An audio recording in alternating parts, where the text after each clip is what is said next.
जय श्री हरि, जय श्री कृष्णा। ओम नमः शिवाय। प्रिय भक्तजनों, आप सभी का मायरा वॉइस चैनल में हार्दिक स्वागत है। आप सभी का दिन शुभ और मंगलमय हो और कान्हा जी आप सबकी मनोकामनाएं पूर्ण करें। प्रिय भक्तजनों, आज के इस वीडियो में हम सुनेंगे मार्गशीर्ष मास का अध्याय 27। उसका शुभारंभ करने से पहले सुनते हैं जगन्नाथ और रघुदास भगवान जगन्नाथ का कटहल चोरी वाला प्रसंग। तो आइए सुनते हैं। तो एक बार प्रेम से जयकारा लगाएं। भगवान श्री कृष्ण की जय हो। एक बार रात के समय जगन्नाथ अपने भक्त रघुदास जी के पास आते हैं, जो जगन्नाथपुरी में ही रहते हैं, और कहते हैं, रघु चलो आज हम राजा के बगीचे से कटहल चुराते हैं, या फिर हम दोनों मिलकर उसका पान करेंगे। जगन्नाथ जी की बात करके रघु ने कहा, लेकिन आपको कटहल चुराना क्यों है? यदि तुम कटहल खाना चाहते हो तो मैं राजा से कहकर आपके लिए कटहल लाऊंगा। लेकिन यह सुनकर जगन्नाथ जी ने कहा, नहीं रघु, ऐसे तो मुझे हर दिन सभी चीज़ मिलती हैं। ऐसे तो मेरे पास किसी चीज़ की कमी नहीं। ऐसे तो मेरी मैया यशोदा मेरे लिए इतना माखन मलाई बनाती हैं तो खिलाती हैं, लेकिन फिर भी माई गोपियों के घर माखन चुराने जाता हूँ। पता है क्यों? क्योंकि चुरा के खाने में जो आनंद आता है उसका स्वाद ही कुछ अलग है। इस आनंद आसानी से मिलने वाली चीज़ों में नहीं मिलता। इसलिए मैं चाहता हूँ आज मैं तुम्हें भी इस आनंद की अनुभूति कराऊं। रघुदास ने कहा, नहीं, मुझे ऐसी कोई अनुभूति नहीं करनी।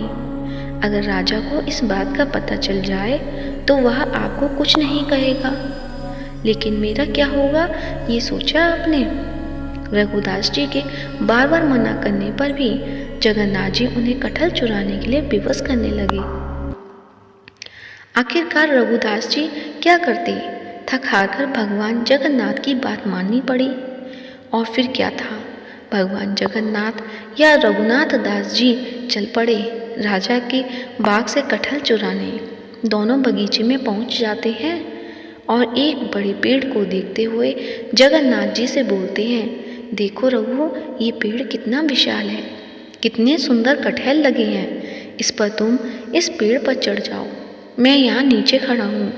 तुम ऊपर से कोई अच्छा वाला फल टूटकर नीचे फेंक देना और नीचे से मुझे पकड़ लूँगा, या फिर तुम नीचे आ जाना धीरे से, फिर हम यहाँ से भाग जाएंगे।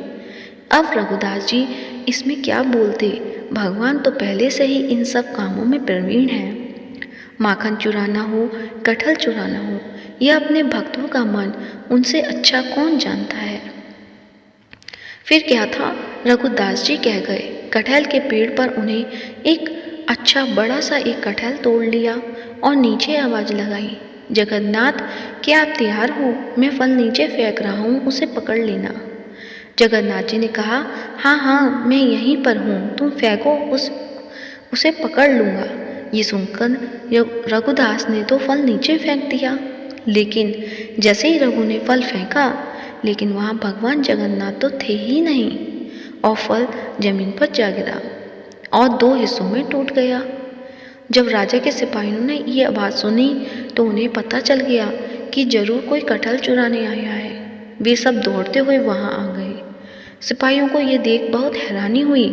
उन्होंने देखा एक बड़ा फल नीचे गिरा पड़ा है और रघु जी के ऊपर बैठे हैं। सिपाहियों ने तुरंत जाकर राजा को सूचना देते हुए कहा, आपको सूचित करना पड़ रहा है कि आपके बगीचे में आज रघुदास कटहल का फल चुराने आए थे और अभी भी वो पेड़ पर बैठे हैं। यह सुनकर राजा को भी बहुत आश्चर्य हुआ कि रघुदास जी कटहल चुराने कैसे आ सकते हैं। ऐसा सोचते हुए राजा तुरंत वहाँ पहुँच गए। जब राजा ने जाकर देखा तो रघु जी अभी भी पेड़ पर भी बैठे थे। राजा ने रघुदास जी को नीचे आने के लिए कहा। फिर राजा ने उनसे पूछा कि मेरे प्रिय गुरु भक्त रघुदास जी की अगर आपको कटहल खाने की इच्छा थी, अपने इतनी रात को मेरे बगीचे में आने का कष्ट क्यों किया? अगर आप कहते तो मैं ये फल आपकी कुटिया में भिजवा देता। अब रघुदास जी क्या उत्तर देते? उन्होंने राजा को जगन्नाथ जी की सारी बात बताई कि किस प्रकार जगन्नाथ जी ने उन्हें चोरी करने के लिए कहा था और फिर वो खुद मुझे यहाँ अकेला छोड़कर गायब हो गए। राजा और सिपाही सभी लोग हंसने लगे। सभी लोगों ने जगन्नाथ और रघु जी की इस लीला का आनंद लिया। राजा भाव विभोर होकर रघुदास जी के चरण में पड़ गए और अपने इस बात से खुश होकर कि भगवान को मेरे बगीचे के कटहल इतने पसंद हैं, उन्हें पूरा बगीचा भगवान जगन्नाथ जी के नाम कर दिया और आज ही जगन्नाथपुरी में भगवान जगन्नाथ जी को उस बगीचे के कटहल का भोग लगता है। तो प्रेम से बोलिए भगवान श्री कृष्ण की जय हो। अब सुनते हैं मार्गशीर्ष का अध्याय। तो प्रेम से बोलिए कृष्ण भगवान की जय हो। श्री नारद जी कहते हैं, महाराज इस प्रकार वह सुंदरी अनेकों नखरों से पुरंजन को पूरी तरह अपने वश में कर उसे आनंदित करती हुई विहार करने लगी। उसने अच्छी तरह स्नान करके अनेक प्रकार के मांगलिक श्रृंगार किए तथा भोजनादि से तृप्त होकर वह राजा के पास आई। राजा ने उस मनोहर मुख वाली राजमहिषी का सादर अभिनंदन किया। पुरंजनी ने राजा का आलिंगन किया और राजा ने उसे गले लगाया। फिर एकांत में मन के अनुकूल रहस्य की बातें करते हुए वह ऐसा मोहित हो गया कि उस कामनी में ही चित्त लगा रहने के कारण उसे दिन रात के भेद से निरंतर बीतते हुए काल की दुस्तर गति का भी कुछ पता न चला। मद से छका हुआ मनस्वी पुरंजन अपनी प्रिया की भुजा पर सिर रखे महामूल्य शैया पर पड़ा रहता। उसे तो वह रमणीय जीवन का परम फल जान पड़ती थी। आज्ञा से आवृत हो जाने के कारण उसे आत्मा अथवा परमात्मा का कोई ज्ञान नहीं रहा। राजन, इस प्रकार कामातुर चित्त से उसके साथ विहार करते करते राजा पुरंजन की जवानी आधे क्षण के समान बीत गई।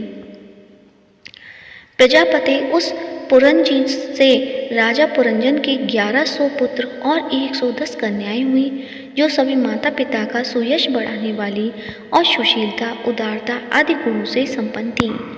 ये पुरंजनी नाम से विख्यात हुई। इतने में ही उस सम्राट की लंबी आयु का आधा भाग निकल गया।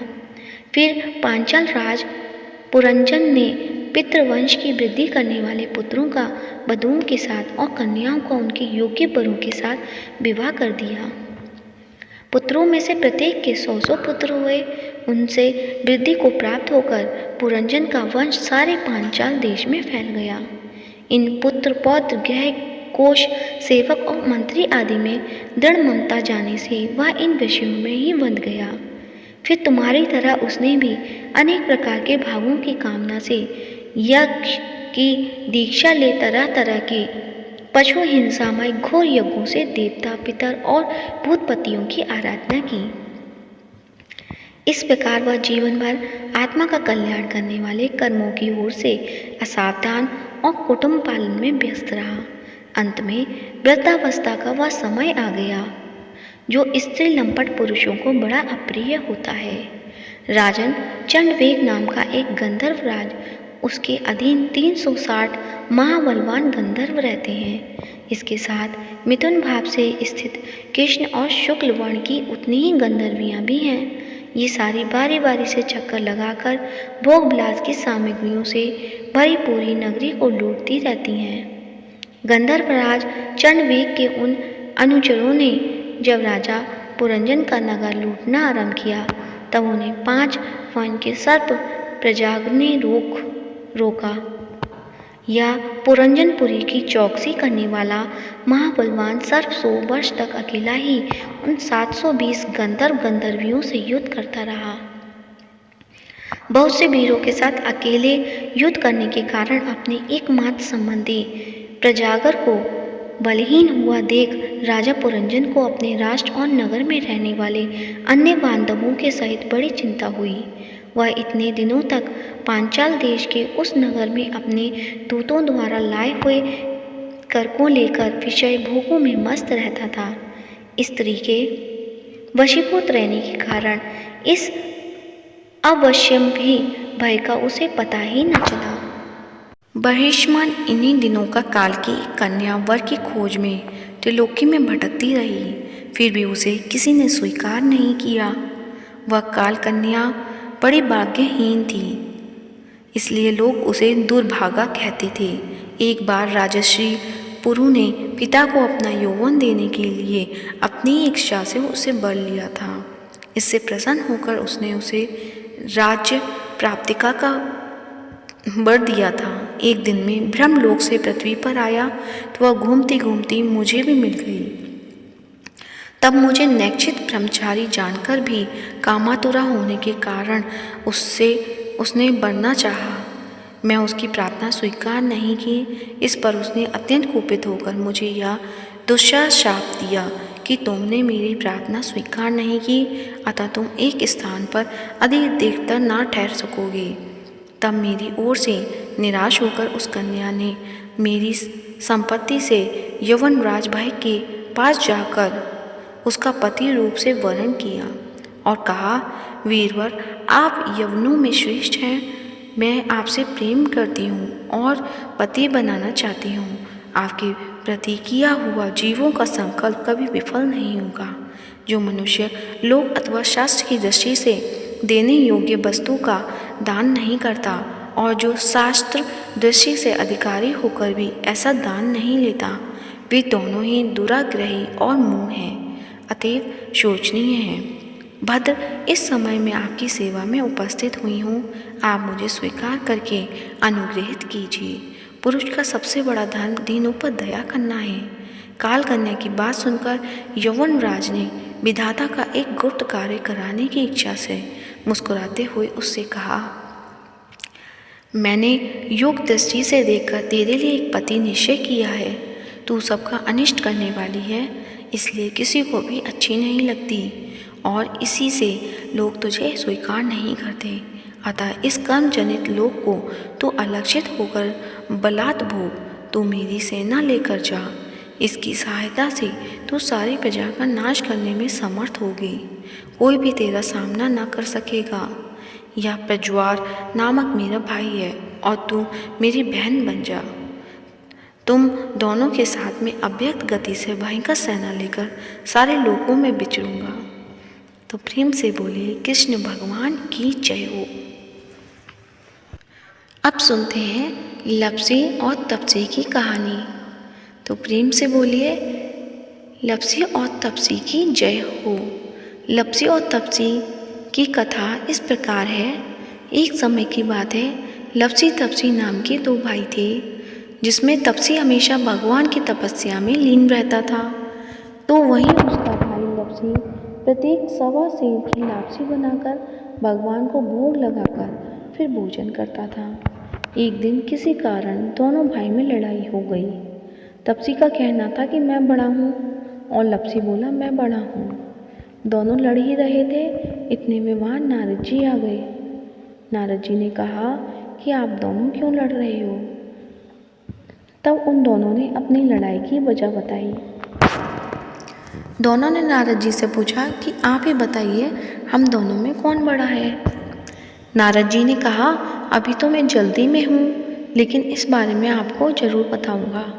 इतना कहकर नारद जी चले गए। दूसरे दिन जब नारद जी आए तो उन्होंने एक एक कीमती अंगूठी उन दोनों के आगे रख दी। तपसी ने तुरंत ही अंगूठी अपने घुटने के नीचे छिपा ली और सोचने लगा कि मुझे खूब धन मिलेगा, जिससे मैं यज्ञ करूँगा और अपने आप ही बड़ा हो जाऊँगा। लप्सी ने जब अंगूठी देखी तो वो सोचने लगा कि इसे अगर मैं अपने पास रखूँगा तो कोई भी आकर मेरी गर्दन काट देगा। ऐसा सोचकर लप्सी ने वो अंगूठी फेंक दी। फिर नारद जी ने तपसी से पूछा कि तेरे घुटने के नीचे क्या है। तपसी ने अपना घुटना उठाया तो वह अंगूठी निकली। तब नारद ने कहा कि न भजन भाव करने के बाद भी तेरे मन में लालच है, इसलिए तेरे से तो लपसी ही बड़ा है और अब तुम्हें तुम्हारी तपस्या का फल भी नहीं मिलेगा। तपसी शर्मिंदा होकर माफ़ी मांगने लगा। तब तपसी बोला, नारद देव जी, मेरी आदत कैसे छूटेगी और मेरा पाप कैसे उतरेगा, इसके लिए कोई उपाय बताए। तब नारद जी ने कहा कि अगर यदि कोई गाय और कुत्ते की रोटी नहीं बनाएगा तो फल तुझे मिलेगा। अगर कोई व्यक्ति किसी ब्राह्मण को भोजन कराकर बिना दक्षिणा के ही उसको विदा कर देगा तो फल तुझे मिलेगा। यदि कोई साड़ी के साथ ब्लाउज नहीं देगा तो इसका फल तुझे मिलेगा। यदि कोई व्यक्ति दीपक से दीपक जलाएगा तो भी फल तुझे मिलेगा। वहीं अगर कोई तुम्हारी कहानी नहीं सुनेगा तो भी फल तुम्हें मिलेगा। कहते हैं उसी दिन से व्रत कथा के साथ लपसी और तपसी की कहानी पढ़ना और सुनना अनिवार्य हो गई। तो प्रेम से बोलिए लपसी और तपसी की जय हो। अब सुनते हैं श्री कृष्ण चालीसा। प्रेम से बोलिए कृष्ण भगवान की जय हो।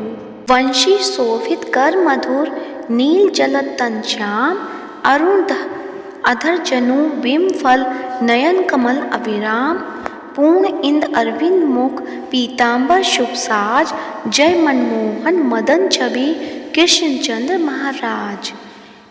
जय यजुनंदन जय जगवंदन जय वसुदेव देवकी नंदन जय यशोदा सुत नंद दुलारे जय प्रभु भक्तन के दिगतारे।